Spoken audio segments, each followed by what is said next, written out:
Paul Wafer of DFID. This is research that a program that you've backed. So hearing from you would be a good thing. Yes, thank you, Polly. And thank you very much to the Chronic Poverty Research Centre, or CPRC as we call it, for inviting me to say a few words on this. I mean, as Andy said, this has been 10 years, a very long investment by DFID, and one that we feel that we've got a lot out of. It's really been a flagship programme for us, and I think it's been very good in the way that it's influenced policy debates both here in the UK amongst the sort of UK development community and internationally. I mean, I'd like to just reinforce what Andrew Shepherd said about influencing other donors. I was in Germany, I think, a couple of weeks ago, talking to my counterparts in the Ministry of Foreign Affairs there, and I was really struck by just how much their forward thinking is being shaped by CPRC. They'd all been at the conference in Manchester 18 months or so ago, and we're writing this new paper, and we're quite happily referring to, well, you know, thanks to what we learned at CPRC's conference, you know, we really want to be questioning the dollar a day measure, for example, which maybe we should credit that to David on his withering critique of that at the conference. So what's been really exciting, I think, for us is the way that CPRC has generated insights both in the sort of the richness and the depths and realities of what it's like to be at the bottom and to be the poorest in developing countries, but also very practical insights in what sort of policies we need to be thinking about if we're going to try and change those realities. And I like the ideas that you've been having, Andrew, about a sort of chronic poverty advisory service. I think that would be very practical, and clearly I can see that there's going to be a demand for that from some of my country colleagues. So that's great. Just a couple of reflections, I think, from your presentation. Just obviously it prompted lots and lots of thoughts and reflections for me and for my colleagues and team, but there were just a few things that I wanted to pull out. You were running out of time, but I just want to focus on that lovely typology sort of matrix that you had. You know, I'm a civil servant, we like being able to put things into boxes, but that was actually very helpful, and I think if we could think about how that type of tool could be applied in all of the what is now 27 countries that we're prioritising. You obviously focused on the countries that you've done the research in. It would be very helpful. I mean, you know, to some extent it's simplified and simplistic, but it's a good starting point, I think, for country colleagues to think about, well, what are the particular chronic poverty issues in this context? And as the table showed, they can be very, very different between South Africa and Bangladesh. The findings and your comments about pro-poorest growth, I think, are very timely and very helpful for me to take back at this point, because we are trying to revisit our policies on growth at the moment. To be honest, prompted by thinking about green growth and what does that mean, but it's creating an entry to go back and say, well, what is it about growth and poverty and the links between the two, and do we need to look at these questions again? And your points about jobs and young people were very helpful. I mean, in a way, this issue is very current at the moment with the Arab Spring and a lot of focus on disaffected young urban youth. But I think it's important that the young people issue is not just about urban youth. It's also about rural young people whose livelihoods are incredibly limited because they've been, as you said, through pretty poor quality primary schooling that has actually not equipped them to be able to do very much and make the most of the growth that might be happening in the communities where they live. Just a quick word about attribution. You talked about the challenge of how we try and attribute the influence of this work, and you know, how do we judge the value for money of that investment? I mean, clearly this is really difficult, and it is a real challenge, and one that we're going to have to be quite creative about, I think, both in terms of tracking, but also you know, being able to spell out the theories of change of how we think that chain of events links your research down to real changes in poor people's lives.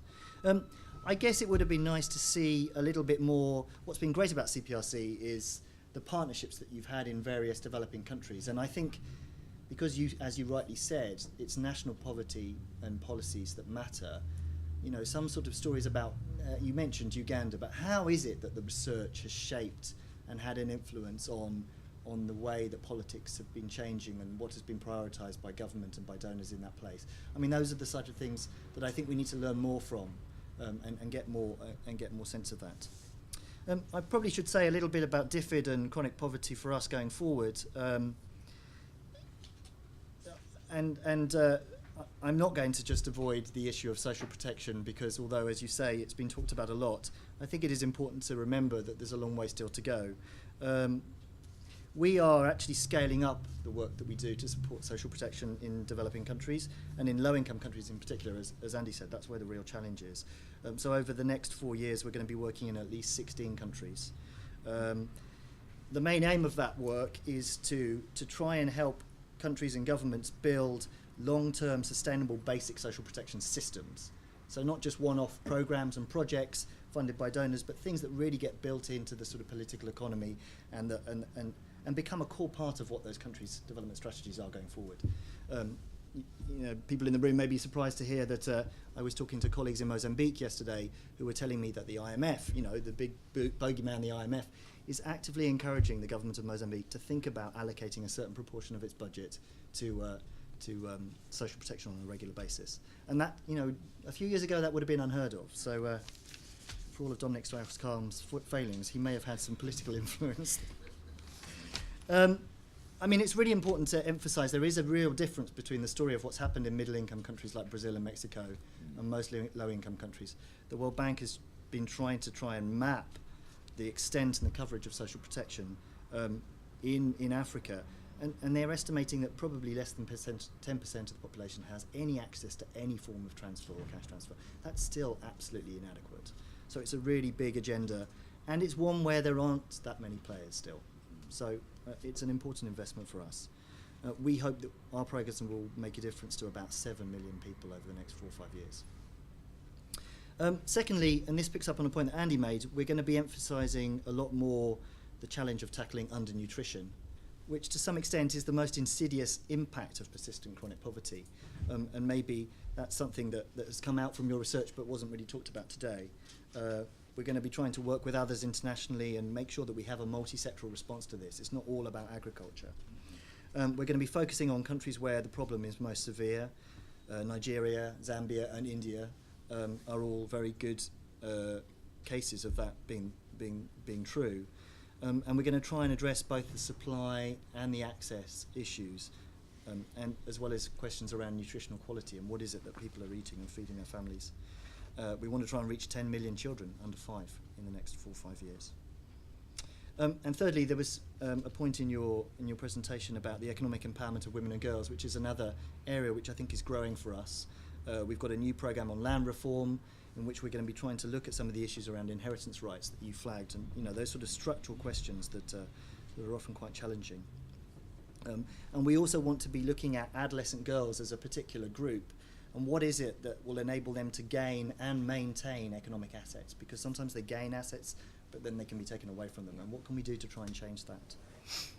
So just to sort of conclude, some of the people in the room who are more on the development side may have read or followed the Secretary of State Andrew Mitchell's speech last week, his big Results for Change speech, which as development buffs will know was all about answering the critique that we're getting too focused on results and the risks of obsessive measurement. But I want to just pull out 2 quotes from that speech that haven't got a lot of coverage, and ones that hopefully will make CPRC feel quite pleased. The first quote is, "We will do what we can to address the structural inequalities that rob the poorest and the most vulnerable of control of their lives and a say in their own governments.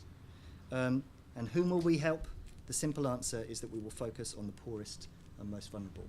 So you have a statement, you can try and hold us accountable to that. Thank you to CPRC for giving us some of the tools and ideas of how we might do that. Thank you very much.